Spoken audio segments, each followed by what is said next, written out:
त्रिकोणमिति हम पढ़ने वाले हैं। देखिए त्रिकोणमिति का परिचय, कल हमने जो है इसका पूरा इंट्रोडक्शन देखा था कि जो है त्रिकोणमिति में जो भी फार्मूले थे सारे फार्मूले कंप्लीट किए थे हमने। और आज हम उसमें पाइथागोरस प्रमेय भी हमने बताया था कि पाइथागोरस प्रमेय क्या होती है, और हमने उसमें जो है कि साइन थीटा का भी फार्मूला बताया था। साइन थीटा लंब बटे कर्ण होता है, कॉस थीटा का फार्मूला, जितने भी सारे वो थे जो हमारे त्रिकोणमिति अनुपात थे।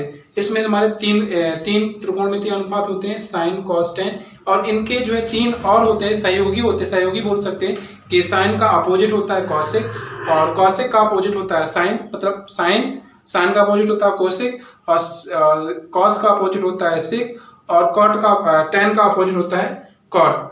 तो ये जो है तीन के सहयोगी, मतलब कुल जो है छह अनुपात निकल आते हैं त्रिकोणमिति के। समझ में आ रहा है? त्रिकोणमिति के 6 अनुपात निकल आते हैं।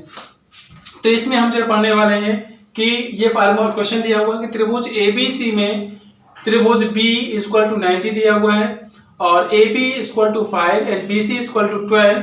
तो हमको निकालना है साइन A, कॉस A और टेन A का वैल्यू निकालनी है। ठीक है, तो हम इसमें जो एक ट्रायंगल जो है ड्रॉ कर लेते हैं। ये हमने ट्रायंगल ड्रॉ कर लिया, ठीक है। और इसमें B जो है क्या है, B समकोण है, मतलब B जो है हमारा B जो एंगल बन रहा है वो 90 डिग्री का बन रहा है। क्या बन रहा है? B जो बन रहा है कितने बन रहा है? 90 बन रहा है। तो हम इसको B कर देंगे, ये हम जो है A कर देंगे, ABC। समझ में आ रहा है? अब देखिएगा इसमें B 90 हो गया, और AB हमारा कितना दिया है? AB हमारा 5 दिया हुआ है, और BC कितना दिया है? BC हमारा 12 सेंटीमीटर दिया हुआ है। समझ में आ रहा है? 12 दे दिया हुआ, ठीक है। हमको क्या निकालना है? AC। हमने बताया था कि जब भी एंगल के जो सामने वाली भुजा क्या कहलाती है? एंगल के सामने वाली साइड हमको जो है कर्ण कहलाती है। क्या कहलाती है? कर्ण, जिसको बोलते हैं ये कर्ण हो गई हमारी, क्या हो गई? कोण की जस्ट सामने वाली भुजा क्या कहलाती है? कर्ण। समझ में आ रहा है? अब देखिएगा इसमें, अब ये हमारा हो गया आधार, ये हो गया हमारा क्या? लंब। समझ में आ रहा है? हमने कल जो है कर्ण का फार्मूला बताया था। कर्ण क्या है हमारा? कर्ण AC। कर्ण का फार्मूला क्या बताया था हमने? कर्ण स्क्वायर, कर्ण = रूट, ये तो बताया था। कर्ण है ना AC, कर्ण का स्क्वायर इक्वल टू लंब, मतलब AB का स्क्वायर प्लस BC आधार का स्क्वायर। इतना समझ में आया? हमने लिखाया कर्ण का स्क्वायर, कर्ण हमारा क्या दिया है? AC दिया है, AC का स्क्वायर करेंगे तो इसमें रूट नहीं लगाएंगे। हमने ये डायरेक्टली बताया था AC कर्ण बराबर रूट लंब स्क्वायर प्लस आधार स्क्वायर। तो इसमें हमने AC निकाला, और AB के कितना दिया हमारा? 5 का स्क्वायर, यहाँ लिखे हम 5 का स्क्वायर प्लस BC कितना दिया है? 12 का स्क्वायर। इतना समझ में आ गया? चलिए, 5 का स्क्वायर कितना होता है? 25 प्लस 12 का स्क्वायर कितना होता है? 144। समझ में आ रहा है? 5 का स्क्वायर 5 × 5, 5 5 25, 12 12 144। तो ये कितना आ जाएगा हमारा? ये आ गया 4 5 9 एंड 5 और 4 और ये 1 4 2 6 और ये 1 कितना आ गया? 169। ये आ गया हमारा 169। 169 किसका रूट होता है? तो ये हमारा होता है 13 का। कितने का होता है? 13।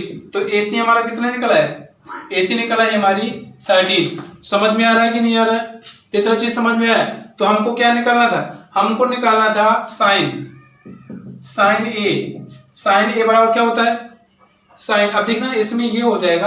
अब हमको B एंगल हमको B दिया हुआ है, लेकिन हमको क्या निकालना है?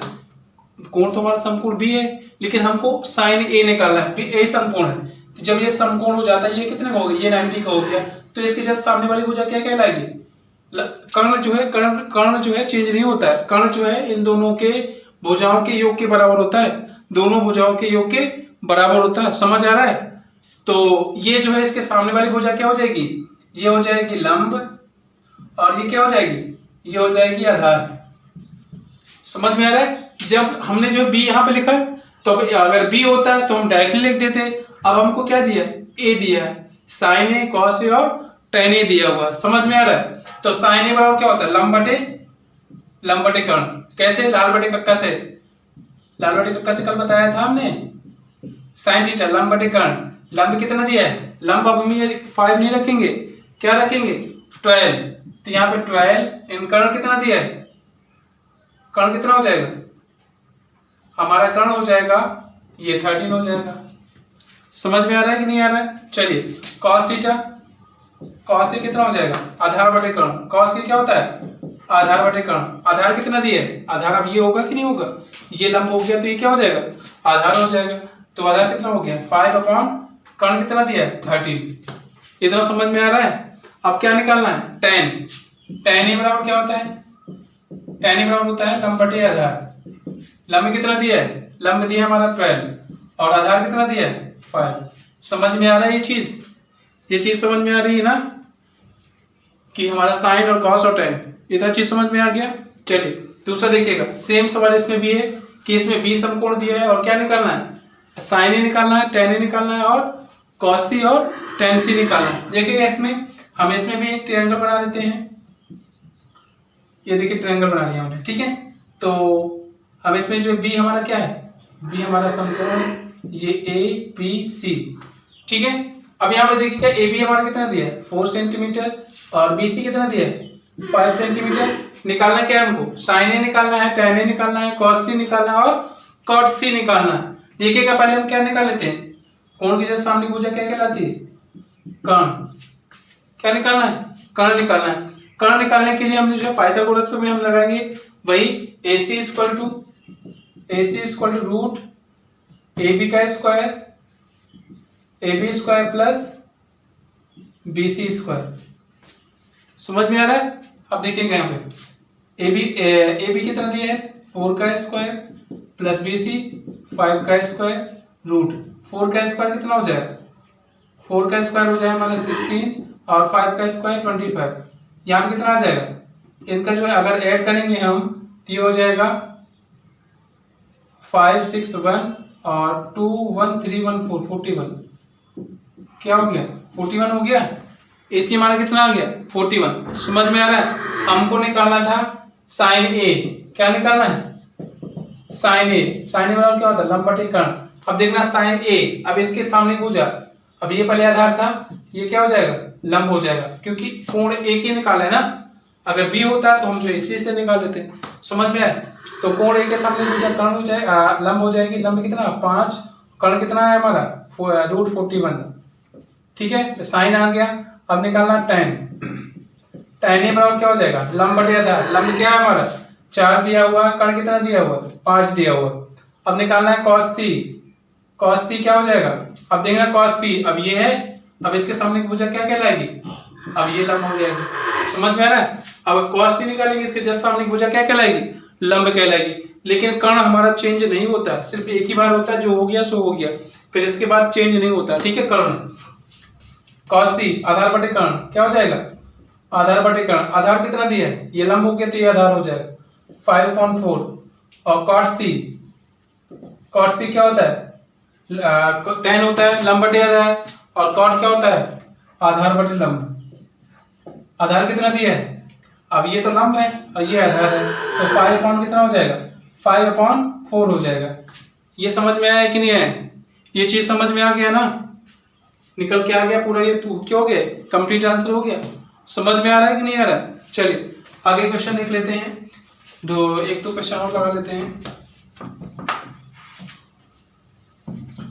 देखिए इसमें जो है इसके फार्मूले अगर याद लर्न है तो कोई भी कंफ्यूजन नहीं हो सकती। अगर फार्मूले नहीं लर्न है तो कंफ्यूजन ही कंफ्यूजन होगी, कुछ भी समझ में नहीं आने वाला। इसीलिए आप लोगों को फार्मूले लर्न करना बहुत ही इंपॉर्टेंट है, ठीक है। इसीलिए सारे फार्मूले लर्न होने चाहिए, अगर फार्मूले नहीं तो कुछ नहीं, ठीक है। देखिएगा अगला सवाल दिया है, इसमें ट्रायंगल पी क्यू आर में दिया हुआ है, कोण पी जो है 90 दिया हुआ है, ठीक है। और पी क्यू की वैल्यू दी है √3 एंड पी आर की वैल्यू दी है 1 और क्यू आर दिया हुआ है, क्यू आर दिया है आपका 2। तो आपको sine Q and cos Q और tan क्यू और साइन आर और tan आर की वैल्यू निकालनी है, ठीक है। साइन आर और tan आर की वैल्यू निकालनी है। देखिएगा इसमें हम यहाँ पे ट्रायंगल बना लेते हैं, ठीक है। P हमारा समकोण है, P समकोण है, तो P समकोण है ना, तो क्या हो जाएगा पी क्यू आर। तो तुम्हें पी कितना दिया है, पी क्यू कितना दिया है √3 और आर पी आर कितना दिया हुआ 1। क्या निकालना है हमको क्यू आर कितना दिया है 2 दिया हुआ है। हमको कुछ नहीं निकालना है, इसमें सब कुछ दिया हुआ है। ये कर्ण है और हमको क्या निकालना साइन क्यू। अब देखिए साइन क्यू इसके सामने की भुजा क्या कहलाएगी लंब कहलाएगी ना। अब हमको जो है हमने इसके पहले साइज वाला इजी तो लगा रहे हैं कि क्यू अगर क्यू दिया हुआ है तो क्यू के जस्ट सामने की भुजा लंब कहलाएगी। तो लंब क्या हो जाएगी साइन लंब बटे कर्ण। लंब क्या हो जाएगी 1 और कर्ण हमारा कितना है कर्ण तो हमारा 2 ही जाएगा ना। ठीक है कर्ण तो हमारा सेम ही रहेगा। हम साइन जो मतलब जो है कर्ण जो है चेंज नहीं होता। कर्ण चेंज होता है अभी तक बताया नहीं होता ना, तो फिर कर्ण को चेंज नहीं करना है। कॉस क्यू क्या होता है आधार बटे कर्ण। आधार कितना दिया है आधार दिया है हमारा। अब देखना आधार ये हो गया क्योंकि निकाला ना तो ये लंब तो ये आधार हो जाएगा √3/2। समझ में आ रहा है। अब निकालेंगे साइन आर ये आर है तो ये क्या कहलाएगी ये हो जाएगी लंब। समझ में आ रहा है ये लंब हो जाएगी और आधार ये हो जाएगा। साइन थीटा क्या होता है लंब बटे कर्ण। लंब कितना दिया है √3 कर्ण कितना दिया है 2। समझ आ रहा है। अब यहाँ पे tan r कितना होगा tan r मतलब जो है लंब बटे आधार क्या होता है लंब बटे आधार। लंब कितना दिया है साइन r की वैल्यू निकालना लंब ये √3/1 क्या आ जाएगा √3। समझ में आ रहा है वैल्यू समझ में आ रहा है। एक सवाल पक्का मिलेगा 2 नंबर का, ज़्यादा हार्ड नहीं आता है। इसके आगे जो है क्वेश्चंस हैं तो वो थोड़ा सा ठीक ठाक में आता है।